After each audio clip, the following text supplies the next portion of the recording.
Okay, welcome back, guys, to episode 19, 18. I think we're on 20. No, Either we're not 19 or on 20. 20. I think we're 20 will be a celebration. 19, almost 20. So Almost 20, yeah. it's for this episode, we thought we would talk about how we would change intro courses and how we would improve them, for people of all programming levels. I guess that's the way to put it. Because I feel right now are the ones that we've been through anyway. The intro CS courses. There's the way that they're set up is that there'll always be this one group that's just like hyper prepared for everything, and no matter how the professor teaches or anything, they're always doing good. And like I think the majority is just like because it's an intro class, they're just lost.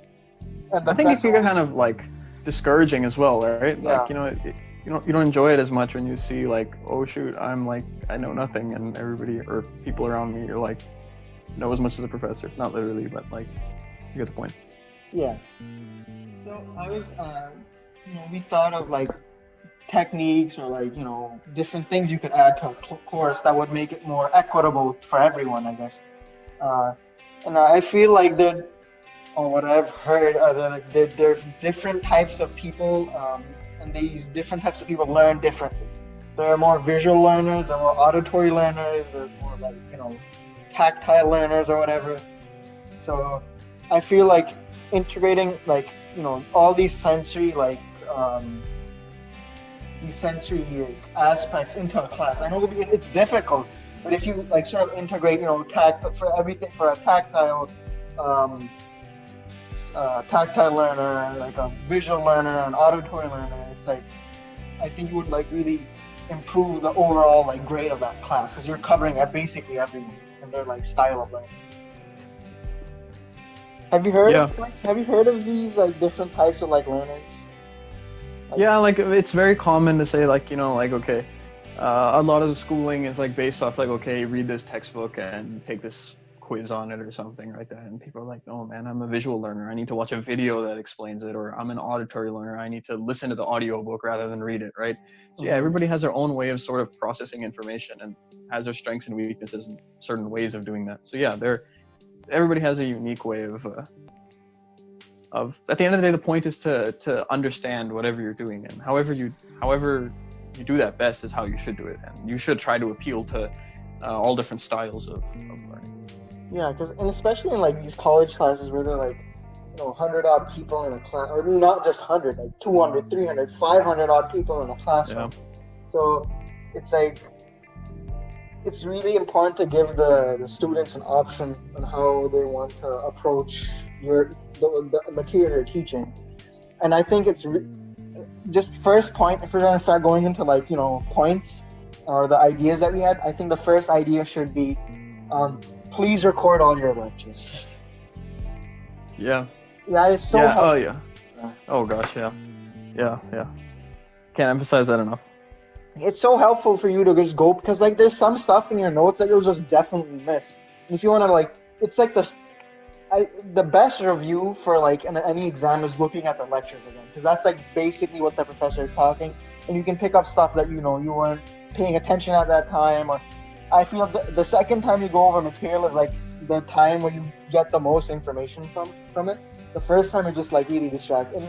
For me personally, I'm really distracted. I do listen, but I feel like the second time around I really like I can pause, I can like skip stuff, and I guess that helps me stay focused. And just reviewing something the second time, it's like, okay, whatever you gained previously from the first time you listened to it, right? That's already in your head. Now you can focus on the things that you didn't gain. So you get a more in-depth understanding of everything that was discussed. Mm-hmm. So yeah, recording lectures is something I'm like, oh man, why do professors like not do it? Especially now, considering everything that's happened like this year. I feel like going forward, they should really realize the value of recording lectures. Yeah. Another thing that you have any ideas? I mean, I just so the audience knows, the non-existent audience, by the way, knows we were talking about this topic before we started like recording, but so I may have more material. but like I want you to add to the conversation. So, add. No. I'll let you go first. I'll bounce off what you said because I kind of tended to agree with what you said. So I think you should definitely start it off. Okay. So second point is I feel it's necessary to give not to just like leave. So I have to really articulate my thoughts right now. So usually in CS courses, they just drop you in. They're like, okay, you have this is your topic, and I've tutored for these these intro classes, and from what I remember, what these intro like these really super intro classes. So I took the intro class that I took was called ECS 36A, which is there are two versions for intro classes at UC Davis, 36A and 32A. 36A is meant for people who already have like a CS background, and 32A is meant for like people who have no CS background, like non-majors. So It's a bit more. It's in Python, and I don't know if it's still in Python. 36A is now in C. 36A is not in C, but when we had it was in Python. 32A is Python. It's still Python. Okay, that's good to know. Yeah. But so it's being in Python, it's a lot easier to understand. C, there's this like boilerplate, like and this like added nuance, and Python skips over it. But I'm digressing here. Why Python's the best programming language. So rather than like leaving the topics that I saw, that they're usually like, okay, make a pyramid like a Pascal's triangle in this program, and they were like struggling with like, okay, how do I break down the problem and stuff like that. And I feel rather than just like giving them like assignments like this, it should be like, okay, first assignment, 90% of the program is written by me, and it's not like there are ways you can write programs where it makes no sense even to like people have been programming for like years. It's like you play like code golf, like you minimize the size so much that it becomes like it becomes gibberish. So not like that. It's like really intuitive and really easy to understand for everyone. Like, but it's the first assignment, so they obviously won't get it, but they can look back. So that's what I'm trying to get at. So 90% is written by the professor. And 10% they have to fill in the blanks basically. And when they run their program, something really cool or magical happens, and they get to see this like graphical thing on the screen. And I think though the one thing though is like with the fill in the blanks, like I think it should specifically be like, okay, there's some function that's like not implemented at all. It's not like, in my opinion, it's like not like, okay, there's one line or a couple lines that aren't implemented within a function.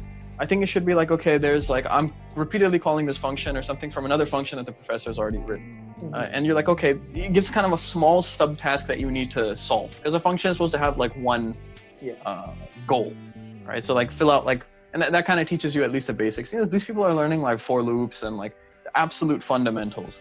So I feel like it's good to keep it focused on like one sort of goal. Yeah, and I feel like giving them code serves like a dual purpose. One is like in industry, you're going to be reading a lot of like other people's code, especially, and even in your upper divisions, you're going to be working in groups. So it's really important you know how to like read other people's code. Second, the code that the professor writes should be like really good in terms of like style and like it should be concise, easy to understand, and that should be like an example for them to how they should write their programs. And so they have like an example or like a template to go by.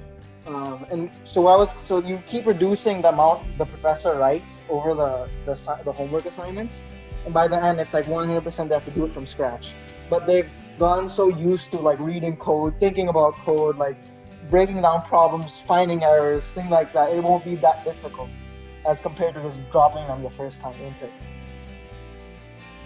And they can what? No, I was gonna bring up what you were mentioning. I think when we were discussing before, that you have to make it like exciting, right? So like the output, like I was talking about like, okay, when I took like APCS, like the assignments weren't particularly exciting, and like in high school it was like my first time taking a basic or second CS class, and like it was like, okay, like it outputs like the word apple or the word banana, just something kind of bland. You're like, okay, yeah, that's cool. I mean, I did something and it worked like I wanted it to, but there's so much that you can do. Like all these products you see that all developed with code, right? There's so much you can do. So like if that output, like you were saying, is like exciting, even if most of it is written by the professor and they write something small. then like, that gets exciting. You feel motivated, right? The cooler stuff you make, the more you want to keep doing it. You're like, oh, this is fun. and you give like extra credit points if there's someone. So I guess the next point would be you have to make special adjustments for the hyper like ready students. I think I can think of two. You add like extra credit spots for them so they can like if they and even for like non hyper ready students who just want to learn more than what the course material is like asking them to do. They can actually go into the code, research things, and add stuff. And if it's like it looks better than it was initially, they get points for that. So it's like they get and they get recognition in class or some thing or whatever. I don't know. Recognition is sort of like a double-edged sword. If you like, it can be really demoralizing if you see like there's 10 people just like they're always getting the extra credit, and like I think in that case, I think it just shouldn't be public. Like it can be like recognition in the sense that the extra credit is the recognition. Your grade went up, right? Or like even if the professor sends a personalized email or something like that, as long as it's not like super cool. Yeah, that's super cool. As long as it's not like in front of the whole class, like on like some piazza or like campus wire or something, where you're like, oh yeah, this kid did this and he's like way better than all of you, right? Like then. Yeah, that sucks. That's kind of like not very nice. I don't think anyone would ever do such a thing. Yeah, but other than like another thing would be like extra like discussion sections or like extra like I know most professors won't do this, and I don't think most professors will do any of these points, but like I feel is really important. Especially I think the most important class is not your database class, your networking class, your machine learning class, your computer security class. I think the most important class is the first CS class, because that really sets the like impression that you will have about CS. And if it's like a negative impression, no matter what, you're gonna hate it across your entire life. More often than not, you're gonna start like hating the thing that you're majoring in, and you're probably gonna drop out. But if it's the first class that's really enjoyable, there are less chances that you'll drop out, and there's more chances that you'll be more attentive in your later upper division classes. Yep. Yeah. I mean, yeah, obviously, like the fundamentals, everybody starts with the fundamentals, and you need your fundamentals to be strong, and you need it to enjoy it from the beginning. The fundamentals should be fun, yes. Yeah, they're called fundamentals for a reason. But other than that, I think, what was the other part? Yeah, so these special like extra discussion sections where you go into like, if it was like a Python class, how I would imagine it be like, okay, for the kids who are interested in web scraping, they can come to this, on so-and-so day at so-and-so time. I'll give you like a little small little 30-minute like extra lecture that won't be a test or anything on like web scraping, how to use like Beautiful Soup and like, I don't know, some other like Python library to like web scrape and like, do stuff, manipulating stuff. That's pretty cool. Man, that would have been fun if our intro classes were like that. Yeah, these extra like they're not on the quiz. They're okay. Better idea. These are on the final, but these are like the extra credit for on the final. So if you come to these extra like discussions, you get you learn more, and there's a chance you might get extra credit. So that's pretty cool. If you learn this. How about not have any exams?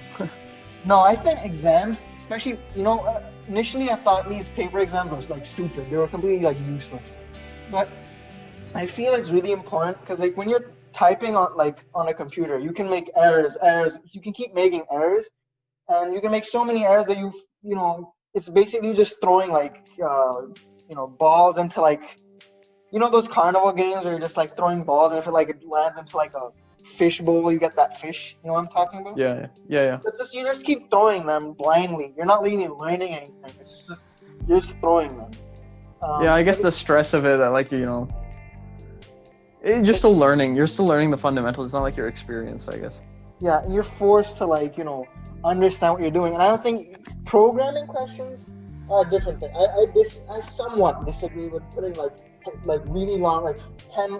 I think more if you're a test trying to make them write a program that's more than 15 lines, that's insane on an exam, no matter how long it is. Because that's like it's better to do it on the computer though. But if it's like a small program that tests like specific like aspects of their thinking or specific their fundamental concepts, I think that's good. But I think the written exam should be more like testing concepts, not code. That's what the homeworks are. Yeah, agreed. Yeah, writing code is such a pain. Yeah, no, writing. You should learn how to write code on the paper. Like handwriting code is annoying. And maybe like teach them how to like draw diagrams, because I feel like, you know, learning how to draw good diagrams for yourself is super important.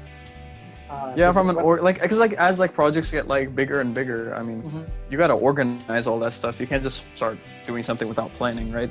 So yeah, these diagrams would be very helpful. I don't know why they don't teach that kind of stuff. It's important. Yeah. You also have like and the final, like, so at the end, you know, and I'm sure there's so many good ideas, and yes, you should add.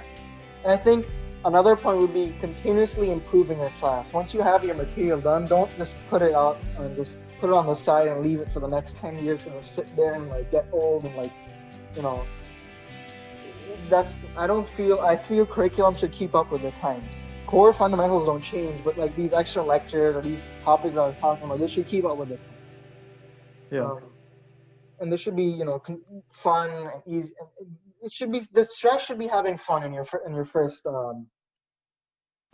like intro class, and it should be fun, but it should also serve as like the best fundamental that a student can possibly get for that next class, which is probably going to be more programming heavy. So I guess maybe some of the final programs might get bigger and bigger, so they get, you know, used to writing bigger programs. So it's not always small. Until they're ready to do it all on their own. Yeah. Yeah, you're right. It's about easing people into stuff and not just like throwing them in the, you know, you gotta teach them to swim before you throw them in a swimming pool by themselves, right? So. I think the final point that I would like to make is that the first and last lecture should talk about, you know, career stuff. Like if you're interested in research, whatever instructor talks about, you know, what their research is, what does research mean at a university? How can you get involved? You know, point them to like resources. I know it's like, and like talk about, you know, what LeetCode is, how to prepare for like internships, what books you should get. And the final lecture should be like a wrap up of everything, and it should be like, you know, what you should learn after this for your next classes, but what you should learn to be successful at programming in general too. Yeah. Yeah, it should be less cookie cutter and more like practical, I'd say. Discussion about what you can do and why you should be here and why it's interesting. Yeah, and I think that's the whole point of our intro class. Why are you doing this? So the people who take intro classes are the ones that are experimenting, I would feel. There are few people in those intro, like really, really, really intro classes that are like certain for 100% fact that they're sold on computer science. Most of them, I would say a large majority of them are just there to experiment. And I think you should like show them what, you know, computer science has to offer. Agreed. All right, I think this one's getting kind of long, so I think it was a good discussion though.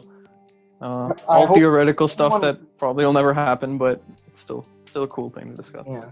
I hope anyone who's listening to this who becomes an instructor in CS or any other like subject, and I think these things that we talked about are like applicable to all fields, not just CS. But for intro classes, maybe, you know, STEM topics, not in like maybe in, you know, non-STEM topics too, writing, I guess.